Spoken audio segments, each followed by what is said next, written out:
எல்லாருக்கும் வணக்கம். இன்றைக்கி நம்ம என்ன பார்க்க போகிறோம் அப்படின்னா, கிளாஸ் 10 சயின்ஸில் லாஸ் ஆஃப் மோஷனில் புக்கில் இருக்கக்கூடிய அண்ட் புக் பாக்ஸில் இருக்கக்கூடிய சால்வ்டு ப்ராப்ளம்ஸ். இந்த வீடியோ கீழேயே வந்து இதுக்கான லிங்க்கும் நான் கொடுத்துருக்கேன், நீங்கள் டவுன்லோட் பண்ணிக்கலாம். ஸோ நான் இப்போ எக்ஸ்பிளைன் பண்ணுறேன். ஸ்ட்ரெயிட்டாக நம்ம கொஸ்டின்ஸ் போகலாம். உங்களுக்கு சப்போஸ் ஊடால இன்பிட்வீன் ஏதாவது டவுட் இருந்துச்சுன்னா கமெண்ட்ஸில் வந்து ஆட் பண்ணுங்கள். நான் வந்து பார்த்துட்டு just I will clarify you. Okay, first question வந்து என்ன அப்படின்னா, calculate the velocity of a moving body of mass 5 kg whose linear momentum is 2.5 kg meter per second. அதாவது என்ன கொடுத்துருக்காங்க அப்படின்னா, மாஸ் வந்து 5 kgன்னு கொடுத்துருக்காங்க, லீனியர் மொமெண்டம் வந்து 2.5 kg மீட்டர் per செகண்ட்னு கொடுத்துருக்காங்க. என்ன கண்டுபிடிக்க சொல்லியிருக்காங்க அப்படின்னா, மூவிங் பாடியோட வெலாசிட்டி கண்டுபிடிக்க சொல்லியிருக்காங்க. ஸோ நான் இந்த பிடிஎஃப்பில் எழுதியிருக்க மாதிரி இதே மெத்தடை வந்து ஃபாலோ பண்ணுங்கள். ஃபஸ்ட்டு கிவன் வந்து மாஸ் 5 kg, அடுத்து வந்து லீனியர் மொமெண்டமோட சிம்பிள் வந்து P. So P is equal to 2.5 kg metre per second. அடுத்து என்ன கண்டுபிடிக்க சொல்லியிருக்காங்க, to find. ஸோ வெலாசிட்டியோட சிம்பிள் வந்து V. So V is equal to watt. அடுத்து ஃபார்முலா. இந்த சம்மில் நம்ம என்ன ஃபார்முலா யூஸ் பண்ண போகிறோம்னா, லீனியர் மொமெண்டம் ஃபார்முலா என்ன, linear momentum is equal to mass into velocity. So solution, நமக்கு வந்து லீனியர் மொமெண்டம் என்னன்னு தெரியும், மாஸ் என்னன்னு தெரியும். ஸோ வெலாசிட்டி தான் கண்டுபிடிக்கணும். So velocity is equal to linear momentum by mass. Linear momentum என்னது, 2.5 divided by 5 is equal to 0.5. இப்போ சப்போஸ் வெலாசிட்டியோட யூனிட் உங்களுக்கு தெரில அப்படின்னா என்னென்னா, இப்போ லீனியர் மொமெண்டோட யூனிட் கொஸ்டின்லேயே கொடுத்துட்டாங்க, கிலோகிராம் மீட்டர் per செகண்ட். மாஸோட யூனிட் என்னது, kilogram. So divided by kilogram. So kilogram cancel ஆன என்ன இருக்கும், மீட்டர் per செகண்ட். ஸோ இது யூனிட் கண்டுபிடிக்கிறதுக்கு இதுவும் சிம்பிளான மெத்தட். ஸோ வெலாசிட்டியோட ஆன்சர் என்னது, 0.5 மீட்டர் per செகண்ட். ஆல் தான். ஸோ கடைசி ஆன்சர்னு போட்டு velocity is equal to 0.5 metre per second போட்டுருங்க, அவ்வளோதான். ஸோ நெக்ஸ்ட் செகண்ட் கொஸ்டின் போகலாம். ஓகே, செகண்ட் கொஸ்டின் வந்து என்னென்னா, door is pushed at a point whose distance from the hinges is 90 cm with a force of 40 Newton. Calculate the moment of force about the hinges. அதாவது என்ன சொல்லியிருக்காங்க அப்படின்னா, ஹிஞ்சஸ்னால் ஒன்றும் இல்லைங்க, டோரில் இருக்கக்கூடிய இந்த எட்ஜில் இருக்கும்ல, அதுதான் வந்து ஹிஞ்சஸ்ன்னு சொல்கிறாங்க. இப்போது டிஸ்டன்ஸ் வந்து அந்த ஹிஞ்சுக்கும் அந்த டோரை நம்ம வந்து அந்த ஹேண்டில் வந்து புஷ் பண்ணுறோம்ல, அதுக்கும் இதுக்குமான டிஸ்டன்ஸ் வந்து எவ்வளோனா 90 சென்டிமீட்டர்னு கொடுத்துருக்காங்க. ஃபோர்ஸ் வந்து எவ்வளோன்னு கொடுத்துருக்காங்கன்னா 40 நியூட்டன் கொடுத்துருக்காங்க. ஸோ கிவனில் அது எழுதிருங்க, டிஸ்டன்ஸ் ஃபோர்ஸ்னு எழுதிருங்க. இங்கே டிஸ்டன்ஸ் வந்து 90 சென்டிமீட்டர்னு கொடுத்துருக்காங்க, அதை வந்து நம்ம மீட்டரில் வந்து கன்வெர்ட் பண்ணிக்கலாம். ஸோ 1 மீட்டரில் வந்து 100 சென்டிமீட்டர். அப்போ 1 centimetre is equal to 1/100 metre. So அந்த 90 சென்டிமீட்டரை 100ஆல் டிவைட் பண்ணுங்கள், 0.9 மீட்டர் நமக்கு கிடைக்கும். இப்போது நம்ம to find என்னது, moment of force is equal to what. Formula, moment of force formula என்னது, force into distance. So solution ஸ்ட்ரெயிட்டாக நம்ம மல்டிப்ளை பண்ண வேண்டியதான். Moment of force is equal to, force வந்து 40 நியூட்டன், டிஸ்டன்ஸ் வந்து 0.9 மீட்டர், 40 இன்ட்டு 0.9 வந்து 36, newton into meter வந்து newton meter. So உங்களோட மொமெண்ட் ஆஃப் ஃபோர்ஸ் யூனிட்டும் உங்களுக்கு சப்போஸ் தெரியலனா நீங்கள் கொஸ்டின்லேருந்தே கூட எடுத்துக்கலாம். So newton into meter, newton meter. So answer வந்து moment of force is equal to 36 newton meter. அவ்வளோதாங்க. இப்போது நம்ம நெக்ஸ்ட் கொஸ்டின் போகலாம்.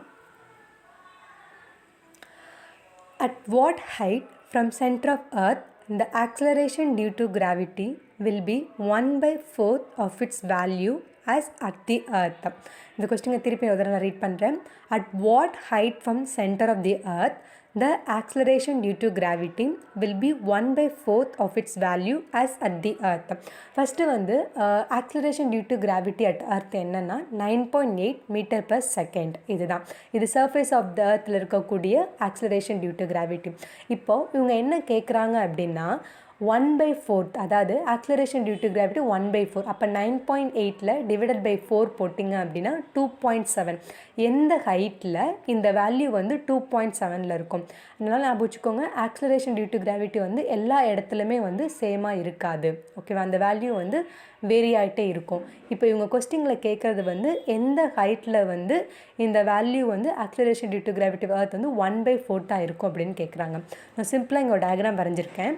ஸோ பார்த்துக்கோங்க, ஒரு எர்த்து ரேடியஸ் வந்து ஒரு பாயிண்ட் வச்சுருக்கு, அதில் வந்து ஆர் வரைஞ்சிருக்கேன். ஸோ அது வந்து radius of the earth. Capital ஆர்ன்றது radius of the earth. So capital R இருக்கப்போ அப்போ நமக்கு என்ன ஆக்சிலரேஷன் டியூ டு கிராவிட்டி இருக்கும்னா ஜின்னு வச்சுருக்கோம். இப்போ இந்த ஆர்லேருந்து கொஞ்சம் ஹைட் வந்து நம்ம எக்ஸ்டெண்ட் பண்ணியிருக்கோம். இப்போ இந்த ஹைட் வந்து நமக்கு என்னன்னு தெரியாது, அதுதான் நம்ம கண்டுபிடிக்க போகிறோம். ஸோ நான் அதை வந்து ஹச்சின்னு வச்சுக்கிறேன். ஸோ இந்த ஹைட்டில் தான் வந்து என்னோடய ஆக்சிலரேஷன் டியூ டு கிராவிட்டி வந்து எப்படி இருக்க போகுதுன்னா 1/4 ஆஃப் ஜியாக இருக்க போகுது. ஸோ அந்த 1/4 ஜியை வந்து நான் என்னென்னு எடுத்துக்கிறேன்னா ஜி டேஷ்னு எடுத்துக்கிறேன். ஸோ இப்போ நம்ம ஆன்சர் போகலாம். ஸோ கிவன் வந்து நம்ம எப்படி எழுதலாம் அப்படின்னா height from the centre of the earth, அது வந்து நான் என்னென்னு எடுத்துக்கிறேன்னா ஆர் டேஷ்னு எடுத்துக்கிறேன். ஸோ ஆர் டேஷ்ன்றது வந்து என்ன அப்படின்னா ஒன்றும் இல்லை, ஆர் ப்ளஸ் ஹச், இது ரெண்டையும் ஆட் பண்ணால் தான் நமக்கு இந்த ஆர் டேஷ் கிடைக்கும். ஸோ இந்த ஆர் டேஷ் தான் இப்போ நம்ம கண்டுபிடிக்க போகிறோம். இப்போ acceleration due to gravity at that rate, இந்த ஆர் ப்ளஸ் ஹச், இந்த ஆர் டேஷில் இருக்கக்கூடிய ஆக்சிலரேஷன் டியூ டு கிராவிட்டியை நான் ஜி டேஷ்னு எடுத்துக்கிறேன். இந்த ஜி டேஷ் எப்படி இருக்குன்னா ஜியை விட 1/4 டைம்ஸ் இருக்கும். ஸோ G/4 அவ்வளோதாங்க. டு ஃபைண்ட் வந்து என்னென்னா ஹைட்டை வந்து நம்ம கண்டுபிடிக்க போகிறோம், அந்த ஹைட் வந்து என்ன அப்படின்னு சொல்லிட்டு. இப்போது நமக்கு வந்து ஃபார்முலா தெரியுங்க. Acceleration due to gravity formula வந்து என்ன அப்படின்னா நம்ம படிச்சிருப்போம். யுனிவர்சல் லா ஆஃப் கிராவிடேஷன் படி G is equal to Gm/r². ஓகேவா, இது first equation.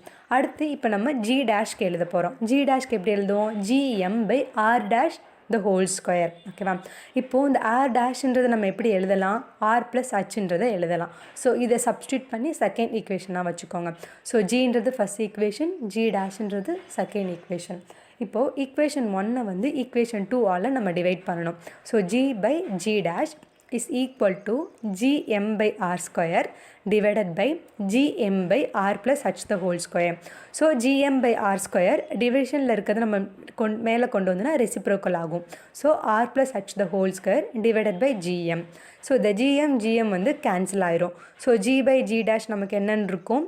r plus h the whole square divided by r². நீங்கள் வந்து a plus b the whole square வந்து இந்த ஃபார்முலாவில் வந்து எக்ஸ்டெண்ட்லாம் பண்ண வேணாம். ஸோ அது நமக்கு போனால் கொஞ்சம் காம்ப்ளிகேட்டடாக ஆயிரும். ஸோ இப்போ என்ன பண்ணணும்னா மேலேயும் ஸ்கொயர் தான் இருக்குது, கீழேயும் ஸ்கொயர் தான் இருக்குது. ஸோ நம்ம காமனாக ஸ்கொயர்னு எடுத்துக்கலாம். r plus h divided by r the whole square எடுத்துக்கலாம். இப்போது இந்த லெஃப்ட் ஹேண்ட் சைடில் G/G டேஷ்ன்னு இருக்குது இஸ் ஈக்குவல் டு r/r என்னென்னு எடுத்துக்கலாம்? 1ன்னு எடுத்துக்கலாம். So plus h/r the whole square. இப்போது அடுத்தது வந்து என்ன எழுதியிருக்கோம் அப்படின்னா G/G டேஷ் பதில் என்னென்னு எழுதுகிறோம்? G/4ன்னு எழுதுகிறோம். ஏன்னா நமக்கு முன்னாடியே தெரியும் G dash is equal to G/4. அதை வந்து நீங்கள் ப்ராக்கெட்டில் வந்து மென்ஷன் பண்ணிடுங்க. So is equal to right hand side அப்படியே தான் இருக்க போது 1 + h/r the whole square.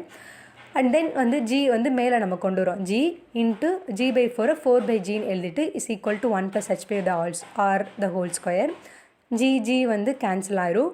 அப்புறம் 4 equal to 1 + h/r the whole square. இப்போ நம்ம என்ன பண்ண போகிறோம்னா ரெண்டு சைடுமே வந்து ஸ்கொயர் ரூட் எடுக்க போகிறோம். Square root. So √4 equal to √1 + h/r the whole square. So √4ன்றது நமக்கு என்னென்னு தெரியும்? 2ன்னு தெரியும். இங்கே ஸ்கொயரும் இந்த ஸ்கொயர் ரூட்டும் கேன்சல் ஆகி 1 + h/rன்னு கிடைக்கும். And then 2 - 1 is equal to h/r. So 1 is equal to h/r. So நீங்கள் இந்த r இங்கே கொண்டு வந்தீங்கன்னா h இஸ் ஈக்குவல் டு rன்னு கிடச்சிரும். இப்போ நம்ம என்ன பண்ண போகிறோன்னா இந்த h இஸ் ஈக்குவல் டு rன்றதை நம்ம இந்த ஃபர்ஸ்ட் ஈக்குவேஷன், அதாவது இங்கே r dash is equal to r + hன்னு எழுதியிருக்கோம்ல, அந்த ஈக்குவேஷனில் இப்போ நம்ம சப்ஸ்டியூட் பண்ண போகிறோம். எதுக்கு பதிலாக? ஹச்சுக்கு பதிலாக ஆர்ன்னு சப்ஸ்டியூட் பண்ண போகிறேன். அப்போ r dash is equal to r + r 2rன்னு வரும். இப்போ நம்ம என்ன கண்டுபிடிக்கணும்? இந்த r டேஷ், இந்த r டேஷ்ன்ற ஹைட்டு தான் நம்ம கண்டுபிடிக்கணும். ஸோ இப்போ இந்த r டேஷ் வந்து நமக்கு எப்படி இருக்குன்னா ரேடியஸோட 2 டைம்ஸ் இருக்கும். ஸோ இப்போ அந்த ஆப்ஜெக்டை வந்து எந்த இடத்துல வச்சா 1/4 of acceleration due to gravity இருக்குன்னா twice the radius of the earth. அவ்வளோதாங்க, நீங்கள் ஈஸியாக முடிச்சிடலாம். ஓகே, நெக்ஸ்ட் கொஸ்டின் போகலாம். சப்போஸ் உங்கள் இதில் ஏதாவது கன்ஃபியூஷன் இருந்துச்சுன்னா நீங்கள் கமெண்ட்டில் டைப் பண்ணுங்கள். Just I will clarify you. Okay, அடுத்து புக் பேக் கொஸ்டினில் 2 அப்ஜெக்டிவ் கொஸ்டின் இருந்துச்சு. ஸோ அதையும் நான் இங்கே எக்ஸ்பிளைன் பண்ணியிருக்கேன். ஃபர்ஸ்ட் கொஸ்டின் என்ன கொடுத்துருக்காங்கன்னா the unit of ஜின்றது என்னது? Acceleration due to gravity is m/s² அப்படின்னு கொடுத்துருக்காங்க. It can be expressed as, அதாவது என்னென்னா m/s² இந்த 4ABCD இதில் எந்த ஃபார்மில் நம்ம எக்ஸ்பிரஸ் பண்ணலாம் அப்படின்னு கேட்டிருக்காங்க. ஸோ இப்போ நம்ம என்ன பண்ண போகிறோம் அப்படின்னா ஒவ்வொரு ஆப்ஷனோட நம்ம கம்பேர் பண்ண போகிறோம். எந்த ஆப்ஷன் கம்பேர் பண்ணால் m/s² வருது அப்படின்னு. ஸோ ஃபர்ஸ்ட் எடுத்துக்கோங்க cm/s. cm/s டு m/s² சேமா? இல்லை. ஸோ ஆப்ஷன் ஏ வராது. அடுத்து பி எடுத்துக்கோங்க Newton/kg. இப்போ நியூட்டனை வந்து நம்ம எப்படி எக்ஸ்பிரஸ் பண்ணலாம் அப்படின்னா kilogram metre per second square அப்படின்னு இருக்குது. நம்ம நியூட்டன் சொன்னாலும் ஒன்று தான், கிலோகிராம் மீட்டர் per செகண்ட் ஸ்கொயர்னு சொன்னாலும் ஒன்று தான். ஸோ நியூட்டனுக்கு பல நான் என்ன எழுதுறேன்னா kilogram metre per second square, KG இன்வர்ஸை அப்படியே எழுதிக்கிறேன், பெர் கிலோகிராம் அப்படியே எழுதிக்கிறேன். இப்போ இந்த கேஜியும் இந்த கேஜி இன்வர்ஸ் ஒன்னும் கேன்சல் ஆயிரும். அப்போ நமக்கு என்ன கிடைக்கும், மீட்டர் per செகண்ட் ஸ்கொயர். அப்போது நம்ம கொஸ்டினில் கொடுத்துருக்க மீட்டர் per செகண்ட் ஸ்கொயரும் இந்த பியும் நமக்கு சேமாக வருது. ஸோ அதுதான் பி. ஸோ உனக்கு பி ஆன்சர் கிடச்சி. சி அண்ட் டி நீங்கள் ட்ரை பண்ண வேணாம், ட்ரை பண்ணாலும் ஆன்சர் வந்து ஈக்குவலாக வராது. So B is the answer. Okay, அடுத்து வந்து செவன்த் கொஸ்டின் வந்து என்ன அப்படின்னா 1 கிலோகிராம் ஃபோர்ஸ் ஈக்குவல் டு, அதாவது 1 கிலோகிராம் ஃபோர்ஸில் இந்த ஆப்ஷன் ஏபிசிடி ஒரு சின்ன கரெக்ஷன். ஆப்ஷன் பியை வந்து நீங்கள் நியூட்டன் எடுத்துக்காதீங்க, டைனுன்னு எடுத்துக்கோங்க. ஆப்ஷன் தப்பாக கொடுத்துருக்கேன். But anyway 1 kilogram force is equal to என்ன அப்படின்னா 9.8 டைனா, 9.8 × 10⁴ டைனா, 98 × 10⁴ டைனா, இல்லை 980 டைனா அப்படின்னு கேட்டிருக்காங்க. ஃபஸ்ட்டு 1 கேஜி ஃபோர்ஸில் வந்து எவ்வளோ நியூட்டன் இருக்கும்னா 9.8 நியூட்டன் இருக்கும். இது டிஃபால்ட் வேல்யூங்க. இப்போது ஒரு நியூட்டனில் வந்து எவ்வளோ டைன்ஸ் இருக்கும் அப்படின்னா 10⁵ டைன்ஸ் இருக்கும். ஸோ இப்போ என்ன பண்ணலாம் அப்படின்னா 9.8 × 10⁵ டைன். இப்போ இந்த ஆப்ஷன் உங்களுக்கு கொஸ்டினில் இருக்கான்னு பாருங்கள். இல்லை, இந்த ஆப்ஷன் கொடுக்கல. அப்போ இதை எப்படி வேறு எக்ஸ்ப்ரெஸ் பண்ணலாம் அப்படின்னா இந்த 10⁵ ஒரு 10 மட்டும் வெளியில் எடுத்துருங்க. ஸோ 9.8 × 10 × 10⁴ டைனுன்னு மாறும். அப்போ 9.8 × 10 என்னது 98. So 98 × 10⁴ time. ஸோ ஆன்சர் வந்து என்னென்னா சி தான் வந்து ஆன்சர், 98 × 10⁴ டைன். Okay, next. இப்போ அடுத்து வந்து நம்ம புக் பேக்கில் இருக்கக்கூடிய 6th ரோமன் லெட்டர் என்ன கொடுத்துருக்காங்க. Answer briefly, just I'll read the question. If a 5 Newton and a 15 Newton forces are acting opposite to one another, find the resultant force and the direction of action of the resultant force. 2 force கொடுத்துருக்காங்க, resultant force என்னென்னு கேட்குறாங்க, direction என்ன கேட்குறாங்க. ரொம்ப ஈஸியான கொஸ்டிங்க. First வந்து diagram போட்டிருக்கேன், 5 Newton 15 Newton. ஏன் வந்து ஆப்போசிட் டைரெக்ஷனில் போட்டிருக்கேன்னா கொஸ்டினில் கொடுத்துருக்காங்க. They are acting opposite to one another. So given force நம்ம எழுதிக்கிறோம், 2 forces ஆர் ஆப்போசிட் நம்ம எடுத்துக்கிறேன். நான் Pன்றதை 5 நியூட்டன் எடுத்துக்கிறேன், Qன்றதை 15 நியூட்டன் எடுத்துக்கிறேன். இப்போ நம்ம என்ன ஃபைண்ட் பண்ணணும் அப்படின்னா ரிசல்டன்ட் ஃபோர்ஸ்ன்றது R is equal to what. Okay, இப்போ ஃபார்முலா வந்து ரிசல்டன்ட் ஃபோர்ஸ் ஃபார்முலானா சிம்பிளுங்க, bigger force minus smaller force. இதுதான் ஃபார்முலா. ரிசல்டன்ட் ஃபோர்ஸ்னாவே பிக் மைனஸ் ஸ்மால். இப்போது இங்கே எது வந்து அதிகமாக இருக்குது, Q. So Q minus P நமக்கு என்ன கிடைக்கும், 15 - 5 = 10 நியூட்டன்னு கிடைக்கும். So find the resultant force answer வந்து 10 நியூட்டன். இப்போ வந்து எந்த டைரெக்ஷனில் வந்து ஆக்ட் ஆகும்னு கேட்குறாங்க. எந்த டைரெக்ஷனாக எப்போவுமே ஞாபகிச்சுக்கோங்க, எந்த ஃபோர்ஸுக்கு வந்து அதிகமான ஃபோர்ஸ் இருக்கோ அதோட டைரெக்ஷனில் தான் ஆக்ட் ஆகும். இங்கே எதுக்கு அதிகமாக இருக்குது, Q. அப்போ எந்த டைரெக்ஷனில் ஆக்ட் ஆகும்னா இட் ஆக்ட் அலாங் Q. அவ்வளோதாங்க. ஓகே, நெக்ஸ்ட்டு வந்து 7th ரோமன் லெட்டர். ஒரு 4 ப்ராப்ளம் கொடுத்துருப்பாங்க டீட்டெயிலில். ஸோ கண்டிப்பாக இதுலேருந்து ஏதாவது ஒன்று வர சான்ஸ் இருக்கும். So I'll read the question. எல்லாமே ரொம்ப சிம்பிளான சம்ஸ் தான். Okay, first 2 bodies have a mass ratio of 3:4. The force applied to the bigger mass produces an acceleration of 12 meters per second square. What could be the acceleration of other body if some other same force acts on it? என்ன சொல்கிறாங்கன்னா 2 பாடி எடுத்துக்கோம், ஏன்னு ஒரு பாடி எடுத்துப்போம், பின்னு ஒரு பாடி எடுத்துப்போம். இப்போ first பாடியோட mass வந்து என்னென்னா m1 எடுத்துப்போம், அதுதான் 3. m2ன்றது வந்து 4. இப்போ என்ன கொடுத்துருக்காங்க அப்படின்னா the force applied to the bigger mass. இதில் எது வந்து bigger mass, m2. 4 தான் வந்து அதிகம். ஸோ இந்த bigger mass ப்ரொடியூஸ் பண்ணக்கூடிய ஆக்ஸலரேஷன் வந்து எவ்வளோ அப்படின்னா 12 meters per second square. So m2 அந்த bigger massோட ஆக்ஸலரேஷன் வந்து 12 meters per second square. So m2னால நம்ம ஆக்ஸலரேஷனை a2 அப்படின்னு சொல்லிட்டு எடுத்துப்போம், 12 meters per second square. ஓகேங்க, இப்போ அடுத்து என்ன கேட்டிருக்காங்கன்னா ஸ்மாலர் மாஸோட, அதாவது m1ஓட ஆக்ஸலரேஷன் என்னன்னு கேட்குறாங்க. ஸோ இந்த a1 தான் நம்ம கண்டுபிடிக்கணும். Is equal to what. என்ன ஃபார்முலா யூஸ் பண்ண போகிறோம் அப்படின்னா force is equal to mass into acceleration. அந்த ஃபார்முலா தான் நம்ம யூஸ் பண்ண போகிறோம். இப்போது என்ன அப்படின்னா என்ன ஒரு ஹிண்ட் கொடுத்துருப்பாங்க, 2 பாடியிலையுமே வந்து சேம் ஃபோர்ஸ் தான் ஆக்ட் ஆக போகுது. அப்போ நம்ம என்ன பண்ணலாம், ஏ பாடியோட ஃபோர்ஸையும் பி பாடி ஃபோர்ஸையும் நம்ம வந்து ஈக்குவேட் பண்ணலாம். So m1 × a1 is equal to m2 a2. So இது எழுதுகிறப்போ நீங்கள் ப்ராக்கெட்டில் எழுதிக்கோங்க. ஏன் அப்படின்னா same force acting on 2 bodies. Okay, இப்போ m1 வேல்யூ வந்து என்னது 3, a1 வந்து என்னது கண்டுபிடிக்கணும், ஈக்குவல் டு m2ன்றது வந்து 4. A2ன்றது வந்து என்னது 12. ஓகே, A1 எப்படி கண்டுபிடிப்போம்? 4 × 12 divided by 3 is equal to 16 metre per second square. So அதுதான் வந்து acceleration of the smaller mass. So 16 metre per second square நோட் பண்ணிக்கோங்க. அவ்வளோதான். ஓகே, நெக்ஸ்ட் நம்ம செகண்ட் கொஸ்டின் போகலாம். ஓகே, இதில் வந்து என்ன அப்படின்னா ஒரு ball of mass 1 kg with a speed of 10 meter per second rebounds after a perfectly elastic collision with the flow. Calculate change in linear momentum of the ball. Okay, இது என்ன கொடுத்துருக்காங்க அப்படின்னா ஒரு மாஸ் கொடுத்துருக்காங்க 1 kg, அதோட speed வந்து எவ்வளோன்னு கொடுத்துருக்காங்கன்னா 10 மீட்டர் per செகண்ட்னு கொடுத்துருக்காங்க. ஸோ இதில் நம்ம ஒரு சின்ன கான்செப்ட் மட்டும் அண்டர்ஸ்டாண்ட் பண்ண வேண்டியது இருக்கும். இப்போ இந்த டயக்ராம் பார்த்துக்கோங்க. அந்த சும்மா ஒரு ஸ்மால் சர்க்கிள் மாதிரி போட்டிருக்கேன்ல, அதுதான் வந்து பால். இப்போ என்ன பண்ணுது அப்படின்னா இந்த பால் வந்து ஃப்ளோரை வந்து டச் பண்ணுது. ஃப்ளோரை வந்து டச் பண்ணுறப்போ அதோட வெலாசிட்டி வந்து இனிஷியல் வெலாசிட்டி. ஸோ அந்த யூவை வந்து நம்ம என்னென்னு எடுத்துக்கிறோன்னா 10ன்னு சொல்லிட்டு நம்ம எடுத்துக்கிறோம். ஸோ பால் வந்து தரையை டச் பண்ணிவிட்டு திருப்பி மேலே பவுன்ஸ் ஆகுமா? பால் மேலேருந்து தரைக்கு வர்றப்போ டவுன்வர்ட் டைரெக்ஷனில் இருக்கும். தரையை தொட்டுட்டு மேலே பவுன்ஸ் ஆகும் பார்த்தீங்களா, அப்போ அப்வர்ட் டைரெக்ஷனில் போகும். ஸோ டவுன்வர்ட் அப்வர்ட், ஆனால் அதே வெலாசிட்டி தான். ஸோ இனிஷியல் வெலாசிட்டி வந்து U10ன்னு இருக்குங்க.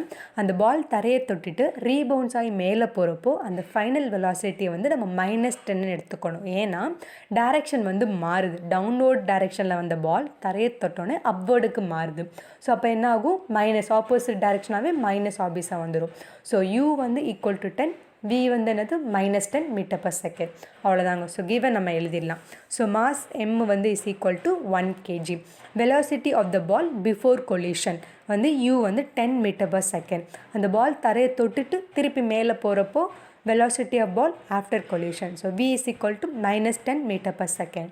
நம்மளுக்கு என்ன கண்டுபிடிக்க சொல்லியிருக்காங்க அப்படின்னா சேஞ்ச் இன் மொமெண்டம் வந்து கண்டுபிடிக்க சொல்லியிருக்காங்க. ஸோ டெல்லுனாவே சேஞ்சுன்னு அர்த்தங்க. ஸோ மொமெண்டம் வந்து P, del P is equal to கண்டுபிடிக்கணும். நல்லா ஞாபகம் வச்சுக்கோங்க, சேஞ்ச்னாவே ஒன்றுமே இல்லை, மைனஸ் சப்ராக்ட் பண்ணணும். அதுதான் அந்த கீவேர்ட். சேஞ்சுனா டிஃப்ரென்ஸ் கண்டுபிடிக்கணும். ஸோ ஃபார்முலா வந்துன்னா change in linear momentum, final momentum minus initial momentum. Final momentum என்னது? mv. இனிஷியல் மொமெண்டம் என்னது? mu. ஸோ எம்மை காமனாக எடுத்திங்கன்னா v மைனஸ் யூன்னு எழுதுவோம். So change in linear momentum formula வந்து m × v மைனஸ் யூ. நமக்கு எல்லா வேல்யூமே தெரியுங்க. m வந்து 1 kg, v வந்து என்னது? -10, அப்புறம் மைனஸ் u வந்து 10. ஸோ நீங்கள் இது பண்ணிங்கன்னா -20. இப்போது மாஸோட யூனிட் வந்து kg, வெலாசிட்டியோட யூனிட் என்னது? Meter per second. So change in linear moment of the ball வந்து என்ன அப்படின்னா -20 கிலோகிராம் மீட்டர் per செகண்ட். அவ்வளோதாங்க. இப்போது நம்ம அடுத்த கொஸ்டின் போகலாம். Okay, third question.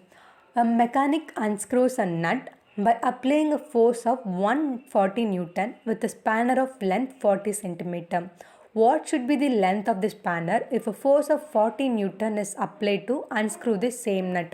இப்போ ஒரு நட்டை வந்து நம்ம ஸ்க்ரூ வச்சு கலட்டணுங்க. இப்போது வந்து ஃபஸ்ட்டு வந்து ஒரு 140 நியூட்டன் ஃபோர்ஸ் அப்ளை பண்ணுறோம். அந்த ஸ்பேனரோட லென்த் வந்து எவ்வளோ இருக்குன்னா 40 சென்டிமீட்டர் இருக்குது. இப்போது அதே நட்டை நம்ம கலட்டணும். நான் கலட்டணும். இப்போ நான் எவ்வளோ அப்ளை பண்ணுறேன்? 140 நியூட்டன் அப்ளை பண்ண ஃபோர்ஸ் இப்போ 40 நியூட்டன் அப்ளை பண்ணுறேன். சாரி, இப்போது இதோட லென்த் வந்து எவ்வளோ இருக்கணும் அப்படின்னு சொல்லிட்டு கேட்டிருக்காங்க. ஸோ அவ்வளோதாங்க கொஸ்டின். அப்போ F1 வந்து 140 நியூட்டன், அதோட டிஸ்டன்ஸ், அதாவது அந்த லென்த்தோட டிஸ்டன்ஸ் எவ்வளோ இருக்கும் அப்படின்னா 40 சென்டிமீட்டர் இருக்கணும். இதே F2 40 நியூட்டன் அப்ளை பண்ணால் அதோட லென்த், அதாவது டிஸ்டன்ஸ் நான் எடுத்திருக்கேன், அந்த D2 வந்து எவ்வளோ இருக்குன்னு நம்ம கண்டுபிடிக்கணும். அவ்வளோதான். ஃபார்முலா வந்து என்னென்னா மொமெண்ட் ஆஃப் ஃபோர்ஸ் ஃபார்முலா நம்ம இங்கே யூஸ் பண்ண போகிறோம். So moment of force is equal to force into distance. ஓகேவாங்க. இங்கே வந்து என்னென்னா நம்ம வந்து ரெண்டு ஈக்குவேஷனுமே வந்து நம்ம ஈக்குவேட் பண்ண போகிறோம். ஏன்னா இங்கே ரெண்டுக்குமே வந்து மொமெண்ட் ஆஃப் ஃபோர்ஸ் வந்து ஈக்குவலாக தான் இருக்க போகுது. ஸோ என்ன எப்படி எழுத போகிறோம்? F1 × D1 is equal to F2 × D2. இதில் நமக்கு F1 D1 தெரியும். 140 × 40 ஈக்குவல் டு 40 × D2. அப்போ D2 இஸ் ஈக்குவல் டு என்னதுங்க? 140 × 40 டிவைடட் பை 40. 40 கேன்சல் ஆனால் உங்களுக்கு என்ன வரும்? 140 சென்டிமீட்டர். சாரி, நான் இங்கே தப்பாக கொடுத்துருக்கேன். I'll just make a correction. இது வந்து 140 சென்டிமீட்டர். 140 சென்டிமீட்டர். ஓகே. அது நான் திருப்பி கரெக்ட் பண்ணி நான் PDF அப்லோட் பண்ணிடுறேங்க. Okay, last question. The ratio of masses of two planets is 2:3 and the ratio of their radius are 4:7. Find ratio of the acceleration due to gravity. ஒன்றுங்க 2 planets அதோட masses. நம்ம ஒரு பிளானட்டை first M1 எடுத்துப்போம். M1ன்றது வந்து 2, M2ன்றது வந்து 3. அதோட ratio என்னென்னு கொடுத்துருக்காங்க, 4:7 கொடுத்துருக்காங்க. So R1 is equal to 4, R2 is equal to 7. இப்போது ratio of the acceleration due to gravity கேட்டிருக்காங்க. அப்போ என்னது G1/G2. இப்போ ஃபஸ்ட்டு வந்து ஜியோட ஃபார்முலா என்னென்னா Gm/r². எம்ன்றது மாஸ், ஆர்ன்றது வந்து ரேடியஸ், ஜின்றது வந்து இங்கே யூனிவர்சல் கிராவிடேஷனல் கான்ஸ்டன்ட். ஸோ அது வந்து கான்ஸ்டன்ட்டுங்க. இப்போ ஃபஸ்ட்டு நம்ம G1க்கு எழுத போகிறோம். G1க்கு எப்படி எழுதலாம், ஜின்றது வந்து கேபிட்டல் ஜின்றது வந்து கான்ஸ்டன்ட். ஸோ அது அப்படியே நம்ம எடுத்துக்கிறோம். Capital G m1/r1². இப்போ m1க்கு r1க்கு வேல்யூ தெரியும். ஸோ m1க்கு 2 போட்டுருங்க, r1க்கு 4². ஸோ சப்ஸ்டியூட் பண்ணிங்க அப்படின்னா 2g/16 வரும். இதை ஃபஸ்ட் ஈக்குவேஷனாக எடுத்துப்போம். அடுத்து G2 எடுத்துக்கோங்க. G2 is equal to capital ஜின்றது கான்ஸ்டன்ட் வேல்யூ. ஸோ அதை அப்படியே எடுத்துப்போம். அடுத்து m2/r2². ஸோ m2ன்றது வந்து என்னங்க 3 divided by 7² is equal to 3g/49 வரும். இப்போ நம்ம ரெண்டே டிவைட் பண்ண போகிறோம். G1/G2 is equal to 2g/16 divided by 3g/49 equal to 2g/16. கீழே இருக்கிறது நம்ம மேலே கொண்டு இருப்போம், ரெசிப்ரோக்கலாக எழுதணும். into 49/3g. So first G cancel பண்ணிடுங்க. அப்போ 2/16 1/8 இருக்கும். ஸோ மல்டிப்ளை பண்ணிங்கன்னா 49 divided by 24. ஸோ இதுதான் வந்து ratio of the acceleration due to gravity of 2 planets வந்து என்னதுன்னா 49:24. தாங்க. ஸோ நம்ம ஃபஸ்ட்டு ஃபுல்லாக லாஸ் ஆஃப் மோஷனில் இருக்கக்கூடிய ப்ராப்ளம்ஸ் எல்லாமே பார்த்துட்டோம். நெக்ஸ்ட் வீடியோ இந்த ஃபுல் லெசனோட எக்ஸ்ப்ளனேஷன் வித் பிடிஎஃப் நோட்ஸ் வந்து நான் கிளாஸில் ஒரு 2 டேஸில் நான் உங்களுக்கு அப்லோட் பண்ணுறேன். ஸோ உங்களுக்கு ஏதாவது டவுட்ஸ் இருந்துச்சுன்னா கமெண்ட் பண்ணுங்கள், லைக் பண்ணுங்கள், ஷேர் பண்ணுங்கள், சப்ஸ்கிரைப் பண்ணுங்கள். Okay, thank you. ஏதாவது டவுட்ஸ்னால் ஜஸ்ட் நீங்கள் கேட்கலாம். இல்லை உங்களுக்கு ஃபர்தராக இந்த சாப்டரில் உங்களுக்கு நோட்ஸ் வேணும் அப்படின்னாலும் நீங்கள் கமெண்ட் பண்ணுங்கள். நான் அதுக்கேற்ற மாதிரி ப்ரியாரிட்டி கொடுத்து அதை நான் ஃபஸ்ட் அப்லோட் பண்ணுறேன். Thank you so much. தேங்க்யூ.